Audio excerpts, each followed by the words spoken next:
எல்லாரும் நல்லா இருக்கீங்களா? இன்றைக்கான பதிவு, உன் மனம் ஒன்றுதான் உன்னை வீழ்த்தக்கூடிய ஒரே ஆயுதம்.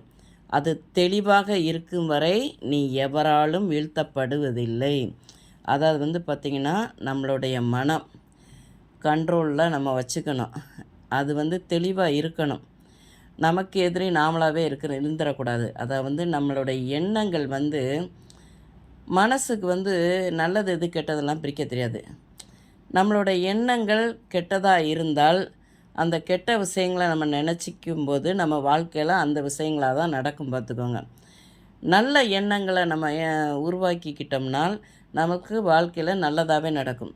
எண்ணங்களுக்கு நல்லது எது கெட்டதெல்லாம் பிரித்து பார்க்க தெரியாது. நம்ம நினைக்கிற எண்ணங்கள் தான். நல்லதை நினைத்தால் நல்லது நடக்கும், கெட்டதை நினைத்தால் கெட்டது மட்டும்தான் நடக்கும். அதனால் நம்ம எப்பயுமே நல்ல விஷயங்களை மட்டும் நினைக்கணுங்க. நம்மளுடைய மனம் வளர்ந்து வலிமை பெறும்போது நம்ம எண்ணங்கள் சக்தியாக பெருகுகிறது. சக்தியாக அது பெருகுது, பார்த்துக்கோங்க.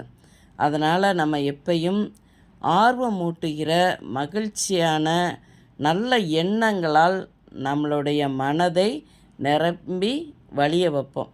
அப்போ தாங்க வாழ்க்கையில் நமக்கு எல்லாமே நல்லதாகவே நடக்கும். எப்பயுமே அந்த பாசிட்டிவாகவே நம்ம நினைப்போம். நெகட்டிவாக எதையுமே நம்ம யோசனை கூட பண்ணிடக்கூடாது. நெகட்டிவாக நினைக்க நெகட்டிவாக தான் நம்ம வாழ்க்கையில் எல்லாமே நடக்கும். அதனால் அதுக்கு நம்ம இடம் கொடுத்துடக்கூடாது. எப்பயும் நம்ம வாழ்க்கையில் பாசிட்டிவாக எல்லா விஷயமும் நடக்கணும்னு சொல்லி கடவுளை வேண்டிக்கிடுவாங்க. இந்த பதிவு உங்களுக்கு பிடிச்சிருந்தால் பார்வதி வீட்டு சமையலுக்கு ஆதரவு கொடுங்க. ஓம் சாய்.